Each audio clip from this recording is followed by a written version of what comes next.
Hello, great people. This matter between US and Nigeria, it don't pass waiting you think, as US President Donald Trump allegedly shunned Bola Tinubu, all effort for the Tinubu government to meet with the United States government to explain their side of the story and reach a middle ground, it has proved abortive. Why is the US government behaving the way it is behaving? Why are they scheduling appointment and cancelling appointment, rescheduling appointment and all that? What does that mean? When this happens between two governments, what can we point to? If you give me about 10 to 15 minutes of your time, I will be sharing with you what has apparently been happening between the United States and the Nigerian government as regards trying to resolve the issue about the accusation that Nigerian government is complicit in genocide and the reason why the United States government is behaving the way it is behaving and what Bola Tinubu can do to save himself. I will be dissecting all this for you and a whole lot more on this episode of Politics with your sure plug, Dr. Omosholadeji. If you are watching me, you are yet to subscribe, of course do well to subscribe to this channel so that as they drop the story, it will reach your hand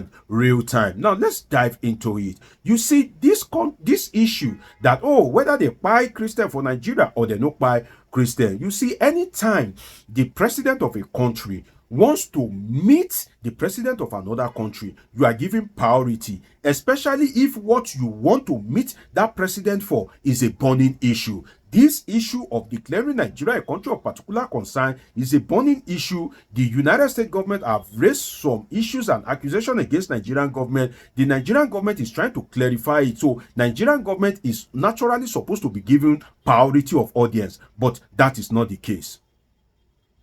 Why is Nigerian government not being given a priority of audience? I will tell you. But let me give you an example first. You will recall that when the United States government, under the leadership of the same President Donald Trump, when they accused the South African government of intimidating and harassing South African whites, the whites amongst the South Africa. You know, we have white South African, black South African. The South African government under Cyril Ramaphosa decided that no, that is not the case. And they booked an appointment with the US government. And within a night twinkle, the appointment was approved. Cyril Ramaphosa, president of South Africa, went to the United States and they were able to find a middle ground to resolve the issue. But in this case, that has not been the case. To get an appointment with the US president is taking almost forever. Why is that the case? Let me explain it to you.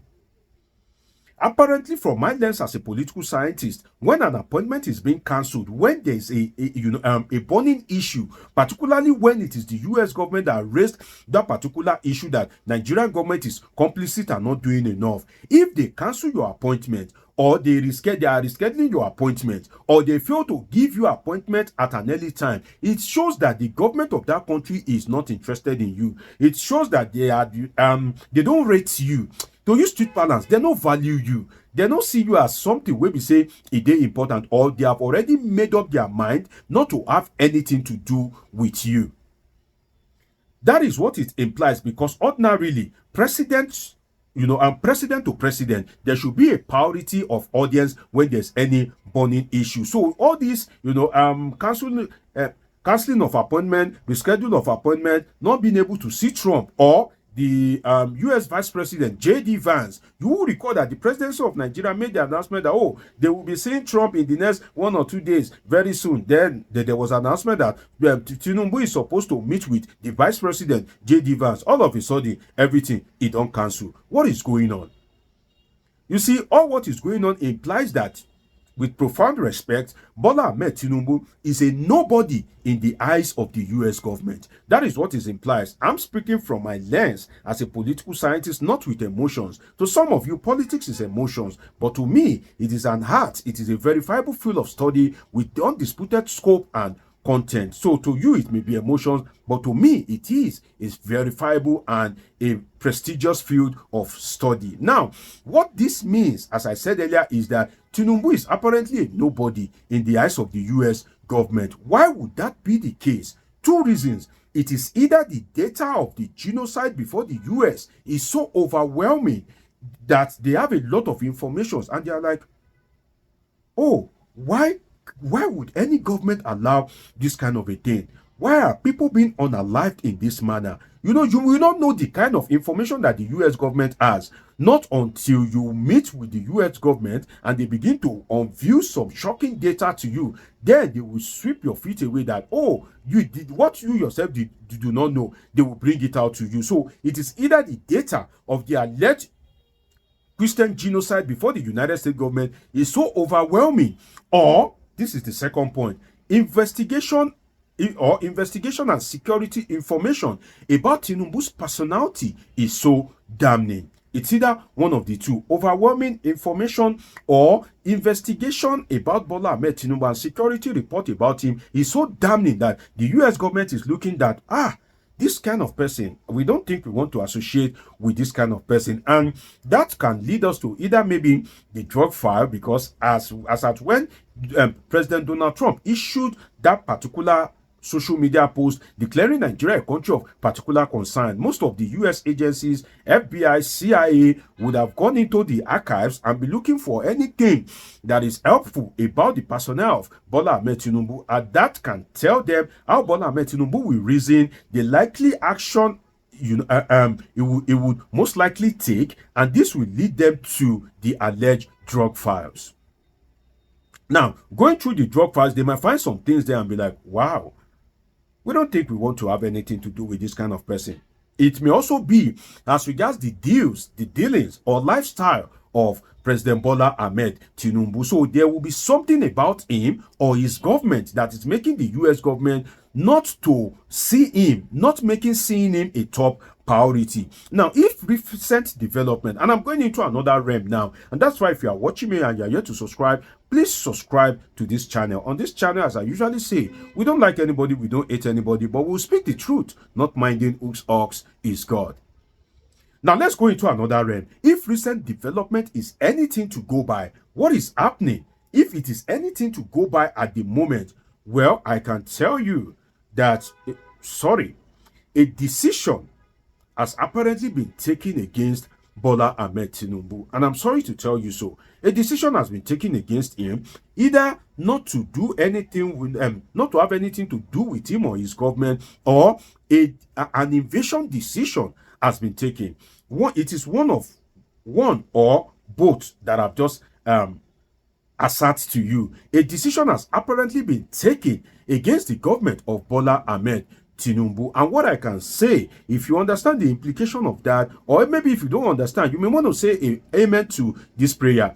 May a decision never be taken against you. It's a serious prayer at a crucial time when you are at the peak of your career or you are occupying a position of glory. May a negative decision never be taken against you. Can I see your amen in the comment section? It's a serious prayer if you know what it means, in the sense that the US troops may already be on ground or on their way to Nigeria. They may be in a neighboring country by now. The US troops may be in a neighboring country, or they are already on their way to Nigeria. So anything you want to say is of no consequence. So they don't want to see you, not until they achieve their aim. So if that decision has been taken, definitely the United States government haven't taken the decision anyway. They won't find it, interesting to see you, or they are not interested in anything you want to say. And it's always good to have a second chance, because at the end of the day, if they meet Bola Ahmed Tinubu and is able to show humility and commitment, maybe all these issues between the Nigerian and US government will become a thing of the past. One thing that is affecting Bola Ahmed Tinubu is that Tinubu has no one to plead his case. And it's sad, very sad indeed, sad enough that he has nobody to plead his case, because he has been focusing on personal protection rather than country protection. What do I mean by that? Let me explain it to you.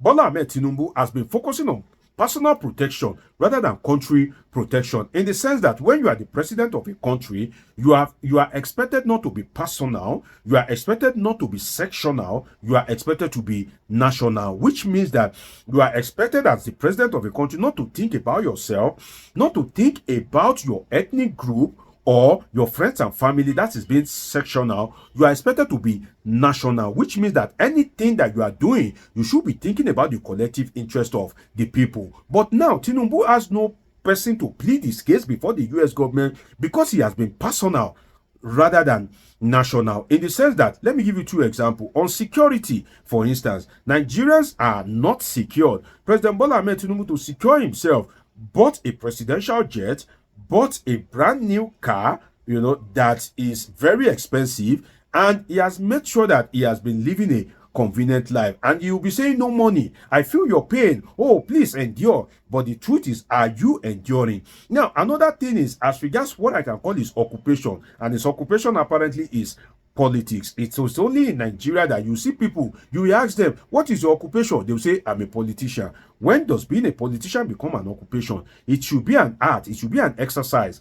It should be something that you'll be doing at leisure. It should be something that you are passionate about, to use it as a means to bring growth and development to your people. But in Nigeria, you have people that they don't have any other job that they are doing. They are not a lawyer, they are not a doctor, they are not a tailor, they are not a mechanic, they are just politicians. Now, let us look at Bola Ahmed Tinubu's occupation for the last few years, or should I say many years ago, that I can say this is what he's doing, is politics. Now, as a politician, Bola Ahmed Tinubu has also been thinking about himself, because most of his action has been how to consolidate on power.